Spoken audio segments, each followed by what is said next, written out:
Hi guys, good afternoon, good morning, good evening, at kung ano man yung time zone nyo, hello sa inyong lahat. As the title confirms, how to manifest anything in your life. And I will teach you dito sa video na to. So, before everything, bago ko sabihin, gusto ko lang sa inyo magpakilala kung hindi nyo pa ako kilala. So, I am Daisy Mailom and 5 years and counting na akong law of attraction and personal development advocate like dito sa social media. And pwede nyo akong panoorin sa TikTok. Everyday nandun din naman ako. And I do live streams all about the universe, all about manifestation. But anyway, I just want to document this video for you para mabalikan mo to. So, how to manifest anything you want? Name it, girl. Ano bang gusto mo? Income, love life, health, career, property, material things, boyfriend, girlfriend, girl, yung latest na cellphone, latest na laptop, latest na camera, girl, name it, properties and everything. You have the power to create your own reality. So, by this time, I hope habang nakikinig ka dito sa YouTube video na to, is iniisip mo na ngayon kung ano nga ba yung gusto mong i-manifest sa life mo. Kung pagod ka sa resulta mo dati ng mga nakaraang taon at hindi mo nagustuhan yung mga resulta mo, puro negativity yung mga nangyari sa'yo, this is a confirmation na tapos na yon. At kapag sinunod mo tong video na to, magta-transition ka na sa new reality or tinatawag na quantum leap or quantum jumping. So I want you to be so specific on what you really want in your life. All about you, not all about other people. Yun muna tayo. Madali na kasi mag-manifest sa mga iba-iba. Pero doon muna tayo sa'yo. Kailangan mo maging specific sa gusto mong mangyari sa buhay mo. Kasi kapag ka ikaw ay nag-level up, kapag umangat yung career mo, yung income mo, and everything, maapektuhan kasi yung nakasurround sa'yo. Okay? So first step, you should be so specific on what you really want to do in your life. Pag-isipan mo mabuti yan, Mare. Kumuha ka ng papel, at kada umaga, pagkagising mo, lagi mong isipin, ano nga ba yung gusto kong buhay? Ano nga ba yung gusto kong buhay? Hindi dapat gusto lang ha, gusto. Kasi may dahilan kung bakit ganyan. Hindi mo kasi gagawin ng lahat kung gusto mo lang. Kailangan kasi may desire may burning desire sa'yo na gusto mo siyang mangyari, kaya gagawin mo ang lahat para doon. Hindi ka titigil hanggat hindi mo nakukuha yon. So, dapat may ganong energy, no? May pinanghuhugutan, may pinanggagalingan. So, anyway, kapag na-establish mo na yon, pagka gumising ka sa umaga, sa una lang kasi talaga, hindi nyo maiisip kung ano nga ba yung gusto nyo gawin. Pero the moment na every morning, maglalaan ka ng 10 to 15 minutes a day para isulat yung mga gusto mong gawin sa buhay mo. Yung ideas from your subconscious mind, tuloy-tuloy yan. So, kailangan mo magsulat, dapat wala kang gagawin sa 10 to 15 minutes on the first part of your morning. Talaga kailangan sa umaga para fresh pa yung utak mo.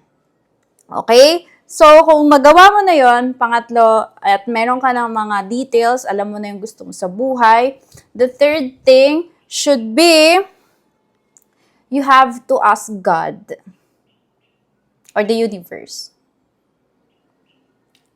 Sabihin mo sa Kanya na, God, ito po yung gusto ko. And then, isulat mo sa papel. As if it's already done. In present tense. So, dear God, thank you so much kasi ganito, ganyan.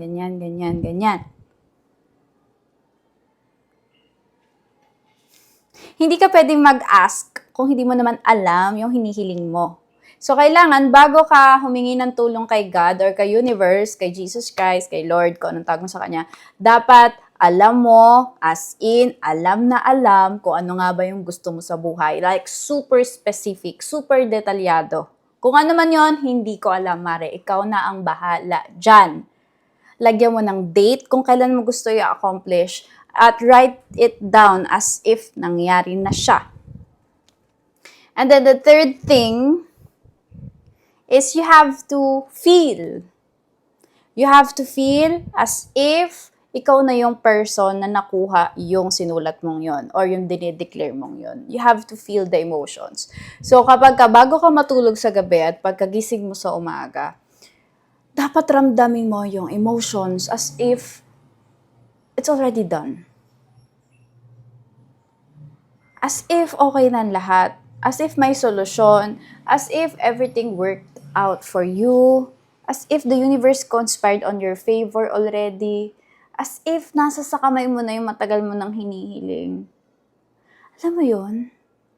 Yung ganang feeling, pag bago ka matulog at pagkagising mo sa umaga. Diba? Ang gaan. Ang gaan-gaan ng buhay kapag kaganon yung feeling mo. Kasi in this way, inuunahan mo na bago pa man mangyari, yung araw na yon magiging maganda. Or, inuunahan mo na sa'yo na yung bagay na yon. Kasi there's a difference between wishing and declaring. If you wish, 50-50 chances pa kasi yan eh. But if you declare as if it's already yours, sa'yo na talaga yon. Matter of time na lang and matter of frequency bago mo ma-attract siya sa reality mo. It's also written in the scripture, Mark 11:24. Whatever you ask in prayer, believe that you receive it and it shall be yours.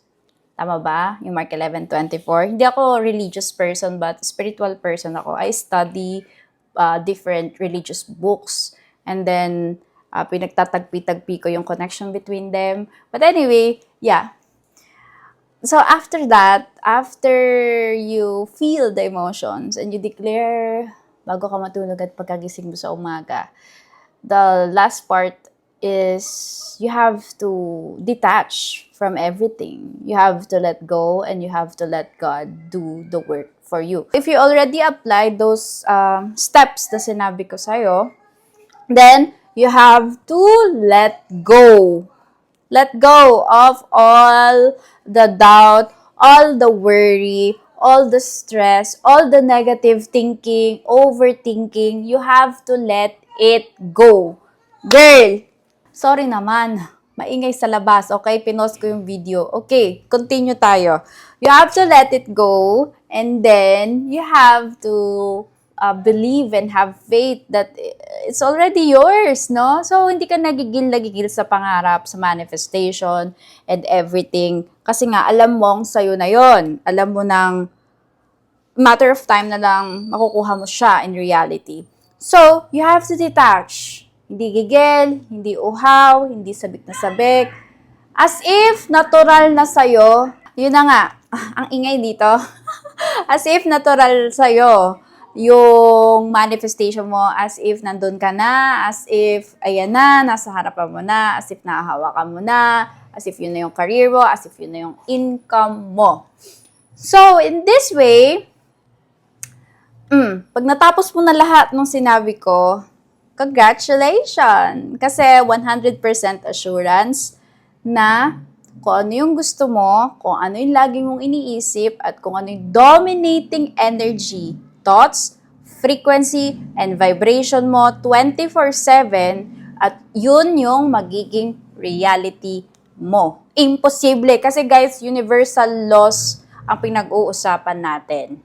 Definite. Absolute, girl. Hindi siya pwedeng mabago. Okay? Alam ko, madaming mga distractions sa paligid mo kasi habang ginagawa ko tong video na to, ang daming nandi-distract sa video. So, I really feel the energy of the collective na madami nangyayari sa paligid mo. Ang dami nagtatry i-distract ka sa manifestation mo. As in, super dami. At minsan, yung pamilya mo pa, or yung closest friends, closest acquaintances, basta yung malalapit sa'yo, yung pa yung nagdi-distract. Maybe, I don't know kung sino man yan, pero, mare, kung sa'yo, you have to persist sa assumption na as if sa'yo na yon. Kasi in this way, magugulat ka sa mga susunod na araw. Sinasabi ko balikan nyo tong video na to pag hindi nyo to na-manifest ha. balikan nyo to, imposible girl, mamamanifest mo yan. Kasi kung susundin mo lahat ng sinabi ko, ayan, sa mga susunod na araw, makakakilala ka ng mga tao or may mangyayari sa life mo para mag-conspire si universe, para ma-attract mo yung lagi mong iniisip or lagi mong feel yung dominating thoughts mo. Gagawa siya ng way. Minsan gagamit siya ng tao para tulungan ka.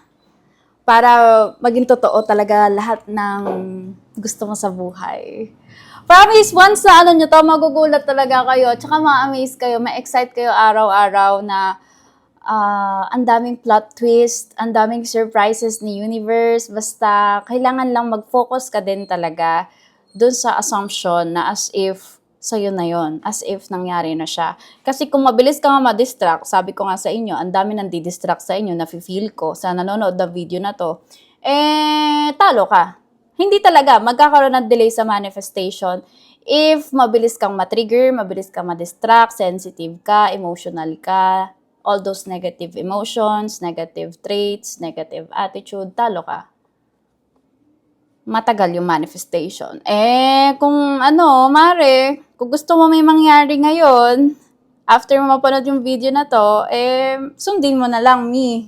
Kasi free lang naman to in-upload ko to para mabalikan nyo anytime. And wag nyo itatapon yung papel ha, para mabalikan nyo siya kapag natapos nyo na yung manifestation. Kumbaga remembrance, no? Na yun yung minanifest mo before, ngayon nagkatotoo na. At yeah, I'm very proud of you at sa lahat ng magiging achievements mo at success mo. Kasi sa lahat ng mentor ko and kinoach ko, especially sa TikTok community natin, girl, bumabalik talaga. Especially pag nagla-livestream ako, bumabalik sila at sinasabi nila na, Lacey, na-manifest ko na to, nandito na ako sa ganitong country, nabili ko na yung ganitong sasakyan, na-promote ako sa work, kumikita na ako ng ganito, blah, blah, blah, blah, blah. Girl, at inaasahan ko sa nakikinig nito, ikaw din, babalik ka sa video na to at magko-comment ka sa comment section na nakuha mo na yung may na-manifest mo. I sincerely pray for you. I want you to win. Promise. Gusto ko makita na manalo ka. At yung share ko sa inyo, it's a combination of everything na natutunan ko 5 years and counting as a law of attraction and personal development advocate. Like, super dami kong binabasang books, mentors, and everything. And for me, this is just a simple steps, yet it's so complicated. Pero kung talagang student of life ka and you're so consistent, even though simple siyang basahin, simple siyang pakinggan, simple siyang panoorin, basahin, pakinggan, ay pagka talagang ginawan mo ng practical application sa life mo, magiging totoo talaga. Kahit medyo complicated din. Kahit simple pakinggan. Ha? Tama ba? Basta, super simple niya pakinggan, pero mahirap siya i-apply. Yun. Diba? Kabog tayo dyan, girl. Pero, bibigyan ko kayo ng assurance 100%. Kapag nagets nyo yung ibig sabihin ng video na to, congratulations. I'm so happy for you. See you on the next video, guys. Thank you so much for watching. See you next one.